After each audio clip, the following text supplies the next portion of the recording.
జై దుర్గా భవాని. ఈరోజు దుర్గమ్మ సందేశం ఏంటి అంటే, ఇలా చూడు, ఎవరో నిన్ను రహస్యంగా నీ వెనుక నిన్ను ఇష్టపడుతున్నారు, దొంగచాటుగా నిన్ను చూస్తున్నారు, నీ పనులు తెలుసుకుంటున్నారు. ఈ అమ్మ వాకుని చివరి వరకు విని అది ఏంటి, ఎవరు అనేది తప్పకుండా నువ్వు తెలుసుకోవాలి, తెలుసుకొని తీరాలి, జాగ్రత్త పడాలి కూడా. ఇది నీ దుర్గమ్మ వాక్కు. ఎట్టి పరిస్థితుల్లో కూడా వదులుకోకుండా ఆఖరి వరకు వినమ్మా. నీ జీవితం ఖచ్చితంగా మారుతుంది. మార్చడానికే కదా నేనున్నాను చెప్పు. మరెందుకు నీకు దిగులు, కంగారు? అమ్మ ఉంది అని నమ్మి సంతోషంగా అమ్మ చెప్పేది కాస్త మనసు పెట్టి విను. నువ్వు ఏది కోరితే అది నీకు దొరుకుతుంది. ఇది వినడం వల్ల 100కి 100% కూడా నీకు లాభమే. నష్టమంటూ అస్సలు ఉండదు. ఎలాంటి నష్టమూ రాదు. ఈ దుర్గమ్మని కాకపోతే ఇంకెవరు నీకు మంచి చెబుతారు చెప్పు? నా మాటలు వదిలేస్తే నష్టపోవాల్సిన పరిస్థితులు బోలెడుంటాయి. కాస్త జాగ్రత్తగా ఉండు. మళ్ళీ మళ్ళీ చెబుతున్నాను, ఆఖరి వరకు వినమ్మా. నీ జీవితం గురించి కొన్ని ముఖ్యమైన విషయాలు చెప్పబోతున్నాను.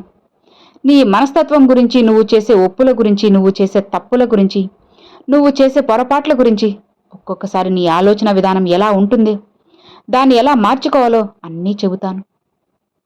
దానివల్ల నీకు మంచి జరుగుతుందా, చెడు జరుగుతుందా, ఇలా ప్రతిదీ పోసగుచ్చినట్లు చెబుతాను. ఓపికతో 2 నిమిషాలు వింటే చాలు. నువ్వు చాలా మంచి బిడ్డవి. నీ వ్యక్తిత్వం కూడా చాలా మంచిది. అయితే ఎక్కువ సమయం అలంకారానికి కేటాయిస్తూ ఉంటావు. అందంగా ముస్తాబవడానికి అలంకరించుకోవడం ఇష్టపడుతూ ఉంటావు. మనసు అంత అందంగా ఉంటుంది కాబట్టే మనిషి కూడా అంత అందంగా ఉండడానికే నువ్వు ఇష్టపడతావు.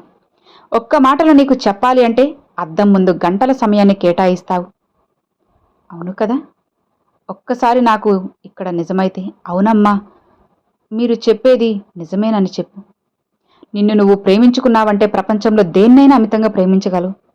నిన్ను నువ్వు ప్రేమించుకోలేని వ్యక్తివి ప్రపంచంలోని అందాన్ని ఏం చూడగలవు? మంచితనాన్ని ఏం చూస్తావు, ఆస్వాదిస్తావు? అందాన్ని, అలానే ప్రపంచంలోని అందాన్ని ప్రేమించగలవా? మనుషుల్ని ప్రేమించగలవా? లేదు కదా.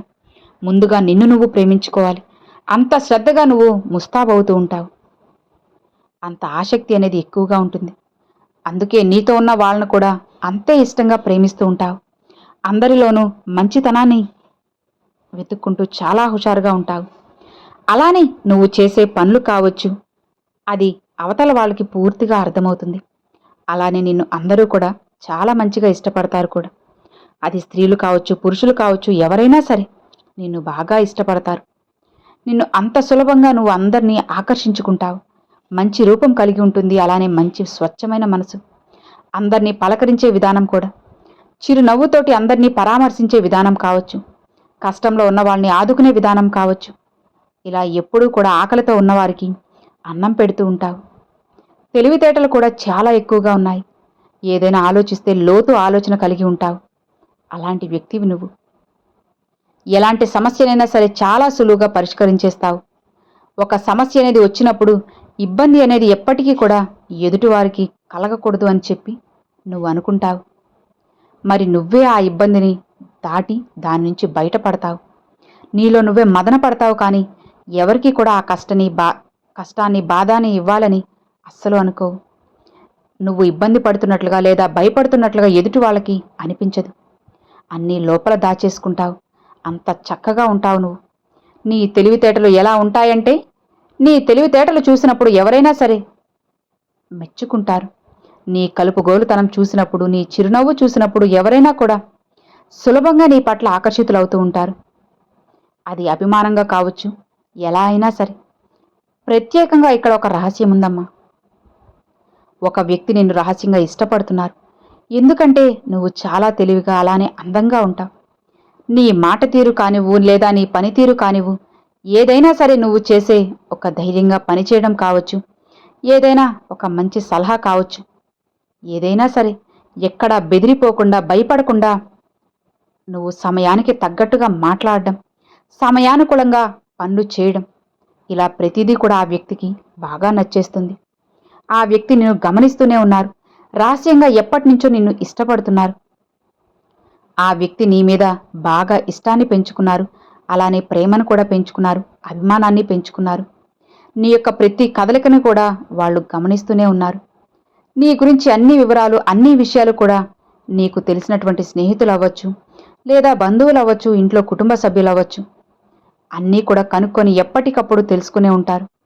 నీ విషయాలు ఎప్పటి నుంచో నీతో మాట్లాడాలి లేదా నీకు ఫోన్ చేయాలి అని చెప్పి ఒక తపన పడుతూ ఎదురు చూస్తూ ఉన్నారు కూడా. అలా ఎప్పటి నుంచో ప్రతి కదలిక కూడా గమనించుకుంటూ ఉన్నారు.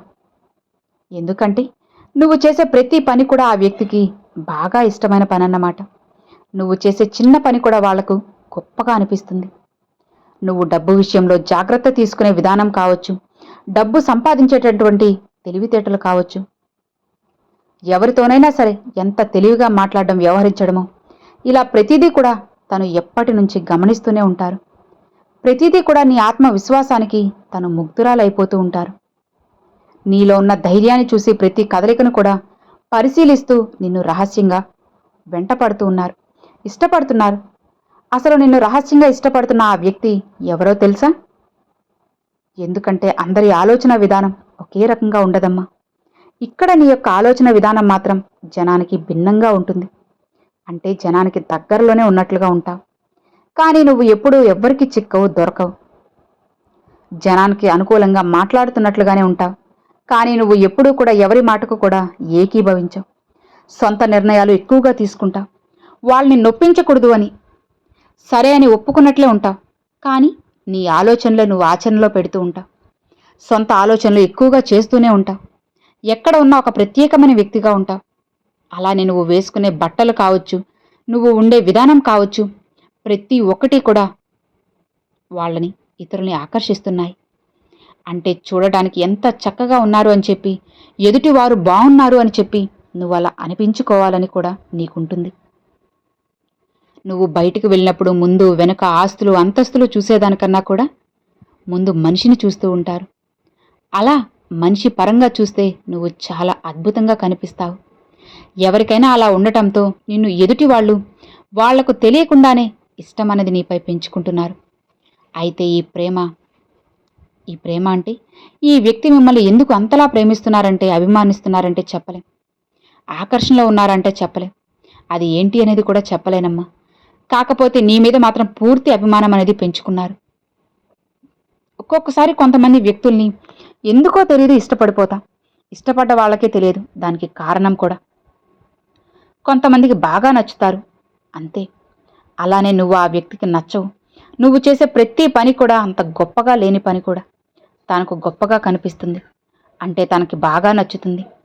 అలానే కారణం ఏంటి అని తెలియకపోయినా ఒక వ్యక్తిని ప్రేమించడానికి పెద్ద కారణాలేముండవు. ఒక వ్యక్తిని ద్వేషించాలన్న కారణాలు పెద్దగా ఉండవు. ప్రేమించాము అని చెబుతూ ఉంటారు. ఇలా ప్రతిదీ కూడా మాట కానివ్వు, ఏదైనా సరే ధైర్యంగా ఉంటావా అని చెప్పి వాళ్ళ విధానంలో వాళ్ళు చెబుతూ ఉంటారు. మంచి తెలివి, చాలా చక్కగా ఉంటారు. అందరినీ కూడా అభిమానంగా పలకరిస్తారు. చిరునవ్వుతో పలకరిస్తారు. అస్సలు కోపాడరు, చిరాకు పడరు. ఎంత ప్రశాంతంగా ఉంటారో, అందరితో ఎంత మంచిగా ఉంటారో, కష్టంలో ఉన్న వారిని వెంటనే ఆదుకుంటారు. ఇలా పక్క వాళ్లతో చెప్పడం కూడా జరుగుతూ ఉంటుంది. ఈ లక్షణాలన్నీ కూడా వాళ్ళని నీకు బందీని చేశాయి. ఇలా ఏదైనా సరే తెలివిగా చేస్తావు అని ఇలా వాళ్ళు ఇంతలా అభిమానిస్తున్నారు. ఒక వ్యక్తి నచ్చలేదంటే అప్పుడేమంటాం? ఆ వ్యక్తి ఎందుకో నాకు నచ్చలేదు అని చెప్పేస్తాం కదా. కానీ కారణాలు అస్సలు చెప్పవు కదా. అలా ఆ వ్యక్తి నువ్వు చేసే ప్రతి పని కూడా నచ్చి మెచ్చి నిన్ను గట్టిగా అభిమానించడం అనేది మొదలు పెట్టేశారు. నువ్వు దాన్ని తప్పుడు కోణంలో చూడాల్సిన అవసరం ఏమాత్రం లేదమ్మా. అది నీకు ఒక మంచి దృష్టితో కూడా నువ్వు ఆలోచించవచ్చు. ఎందుకంటే ఆడ మగ అనగానే, ఇక్కడ అభిమానిస్తున్నారు అనగానే అక్కడ నువ్వు వేరే రకంగా అర్థం చేసుకోకూడదు. ఎందుకంటే లోకంలో అందరూ ఒకేలా ఉండరు. కొంతమంది మంచిగా కూడా అభిమానించే వాళ్ళు ఉంటారు. అలానే ఈ వ్యక్తి వల్ల మాత్రం నీకు ఎలాంటి నష్టమో హాని జరగదు. ఆ వ్యక్తి ఎవరో కూడా నీకు ఇప్పటికే తెలిసే ఉంటుంది కదా. ఎందుకంటే నువ్వు చేసే పని దగ్గర, అంటే నువ్వు పనిచేసే దగ్గర నిన్ను ఎవరైనా చూస్తూ ఉండడం, అభిమానిస్తూ ఉండటం, నీ బంధువుల్లో అవ్వచ్చు, లేదా నీ చుట్టుపక్కల కావచ్చు, నీ స్నేహితుల్లో కావచ్చు, ఆ వ్యక్తి నీతో మాట్లాడుతూ ఉండొచ్చు. ఎలా గుర్తుపట్టాలి దుర్గమ్మ అని నువ్వు అడిగితే, ఆ వ్యక్తి నీతో ఫోన్లో మాట్లాడడం, పదే పదే నీకు ఫోన్ చేయడం కొన్ని అర్థమవుతాయి. అయితే కొన్నిసార్లు అర్థం కాకపోవచ్చు. కాకపోతే ఆ వ్యక్తి చేతల వల్ల, మాటల వల్ల, నీ వెనక తిరగడం వల్ల అన్నీ నీకు అర్థమవుతాయి. ఎందుకు ఈ వ్యక్తి నన్ను ప్రత్యేకంగా అభిమానిస్తున్నారు, నేనంటే అభిమానం పెంచుకుంటున్నారేమో అన్న ఒక భావన నీ మనసులో ఏర్పడుతుంది. ఆ విషయాన్ని ఆ వ్యక్తి తరచూ నీకు ఫోన్లు చేయాలని ప్రయత్నించడం, ఏదో ఒక రూపంలో, అంటే అక్కడ కారణం లేకపోయినా సరే నిన్ను పలకరిస్తూ ఉండటం, ఇలా కొన్ని సంకేతాలు నీకు అర్థమవుతున్నాయి. దాన్ని బట్టి నువ్వు ఆ వ్యక్తి ఎవరు, నిన్ను ఇష్టపడుతున్నారని చెప్పి అర్థం చేసుకోవచ్చు.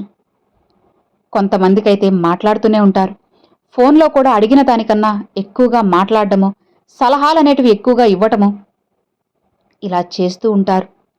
విసుక్కుంటున్నావని తెలిసినా కూడా పదే పదే కాల్ చేసి నిన్ను పలకరించడం, తన తప్పు లేకపోయినా అస్తమానం కూడా క్షమాపణలు చెప్పడం, ఏదైనా నేను పొరపాటు చేస్తుంటే మన్నించండి, ఏమీ అనుకోకండి, మీకేమి ఇబ్బంది కలగలేదు, ఇలా మాట్లాడుతూ ఉంటారు. ఇలా కొన్ని జరుగుతుంటాయి. ఇప్పటికే నీ జీవితంలో అలా ఉంటే ఖచ్చితంగా నీకు ఆ వ్యక్తి ఎవరు అనేది తెలిసిపోతుంది, అర్థం చేసుకోవచ్చు. ఆ వ్యక్తి నిన్ను అభిమానిస్తున్నారు. తప్పుడు దృష్టి అయితే కాదమ్మా, తప్పుడు దృష్టితో చూడడం లేదు. ఆ విషయం కూడా స్పష్టంగా నీకు అర్థమవుతూనే ఉంది. ఒక అభిమానం, మంచితనంగా ఉంటావని, మానవత్వంగా ఉంటావని అదొక అభిమానం. చిరునవ్వుతో పలకరిస్తావనే అభిమానం. ఏదైనా సరే తనకు కష్టం వస్తే నీతో పంచుకోవచ్చు అన్న ఒక ధైర్యం వచ్చి వాళ్ళు అభిమానం పెంచుకున్నారే తప్ప చెడు దృష్టితో కాదు. అలానే నువ్వు చేసే ప్రతి పనికి కూడా తనకు నచ్చటం వల్ల, అంటే నీ సలహాలు కానీ, నువ్వు ఇచ్చే చిన్న సలహాలు, మాటలు తనకి ఉపయోగపడడం వల్ల తన చెల్లెలిగా, లేదంటే ఒక అక్కగా, లేదంటే ఒక తల్లి స్థానంలో, లేదా ఒక అన్నగా, తమ్ముడిగా, నీ ఫ్రెండ్గా, శ్రేయోభిలాషిగా నిన్ను అభిమానిస్తున్నారు. నీ ఆప్తమిత్రుడుగా, ఆప్తమిత్రురాలిగా, మనసుకు దగ్గరైన ఒక వ్యక్తిగా, ఒక కూతురులా, ఒక కొడుకులా, ఇలా కూడా వాళ్ళ మనసులో అన్నది ఉండొచ్చు కదా. ఇలా మంచి బంధాలతో కూడా కొంతమంది అభిమానిస్తూ ఉంటారు. ఎందుకంటే అలాంటి లక్షణాలు వారి ఇళ్లలో వాళ్ళ దగ్గర దొరకనప్పుడు, బయట ఇలా చూసినప్పుడు, అలా కనిపిస్తున్నప్పుడు వాళ్ళు ఆకర్షితులవుతారు. అనుకోకుండానే అభిమానం అనేది కట్టలుగా పెంచుకుంటారు. వాళ్ళ ఇంట్లో వాళ్ళని అర్థం చేసుకునే వాళ్ళు లేకపోయినా, వాళ్ళ మాటకు విలువనిచ్చే వాళ్ళు లేకపోయినా, వాళ్లకు ప్రేమను పంచేవాళ్ళు లేకపోయినా, నీకు నేనున్నాను భయపడుకు అని చెప్పేవాళ్ళు లేకపోయినా, ఇంట్లో ప్రేమ దొరకనప్పుడు, కసురుకుంటూ గౌరవం దొరకనప్పుడు, ఇలాంటి మనుషుల్ని చూసినప్పుడు వాళ్ళని అభిమానించడం మొదలెడతారు. అది తప్పుగా కాదు, మంచిగానే. చెడు దృష్టితో అంతకన్నా కాదమ్మా. ఎందుకంటే నీ ప్రవర్తన అలా ఉంది, నీ మంచితనం అలా ఉంది, నీ చిరునవ్వు అలా ఉంది, అందరినీ అలా కట్టిపడేస్తుంది, నీ సొంత వాళ్లుగా చేస్తుంది. అవును తల్లి, ఒక స్నేహితుడిగా, అన్నగా, తమ్ముడిగా, ఒక చెల్లెలిగా, అమ్మ, నాన్న ఇలాంటి భావన వచ్చే విధంగా నీకు నువ్వు కల్పిస్తున్నావు. ఎదుటి వాళ్ళకి అలా అనిపిస్తుందే తప్ప మరే చెడు ఉద్దేశం కాదు తల్లి. నాతో మీకేంటి పని, మీ పని మీరు చూసుకోండి అంటూ కొన్నిసార్లు చెప్పడం కూడా నువ్వు జరిగింది. ఎందుకంటే ఆ వ్యక్తి నీ మీద పెంచుకున్న అభిమానాన్ని ఒక్కసారి ఎలా ఆపాలో అసలు తెలియక ఇలా కూడా మాట్లాడి చూశావు. ఇవన్నీ అర్థం చేసుకోమ్మా. ఇలాంటి ఒక వ్యక్తి నీ జీవితంలోకి వచ్చారు లేదా రాబోతున్నారు. అయితే ఈ వ్యక్తి ఎలాంటి తప్పుడు ఉద్దేశంతో కూడా రావడం లేదు తల్లి. నిన్ను ఒక స్వచ్ఛమైన మనసుతో అభిమానించే వ్యక్తి మాత్రమే ఈ వ్యక్తి. తన వల్ల నీకు చెడు అనేది ఎప్పటికీ జరగదు. తాను కోరుకునేది నీతో స్నేహం, నీ పలకరింపు. ఏదైనా తన కష్టం అనేది వచ్చినప్పుడు నేనున్నా భయపడుకు అన్న మాట ఒక భరోసా. ఇక ఏమాత్రం భయపడకుండా నిశ్చింతగా ఉండు. ఆ వ్యక్తిని దగ్గర చేసుకో. నేను నీకు తోడున్నాను కదా, ఇక ఏమాత్రం భయపడకు అని అమ్మవారు ఈరోజు ఈ సందేశాన్ని తీసుకొచ్చారండి. సో విన్నారు కదండి, ఈరోజు దుర్గమ్మ పంపించిన ఈ సందేశం మీ అందరికి నచ్చింది అని అనుకుంటున్నాను. నచ్చితే ఒక చిన్న లైక్ చేయండి, మరికొంతమంది అమ్మవారి భక్తులకు షేర్ చేయండి. ఫస్ట్గా మన ఛానల్ చూసే వాళ్ళు సబ్స్క్రైబ్ చేసి సపోర్ట్ చేయండి ఫ్రెండ్స్. Thanks for watching. జై దుర్గా భవాని.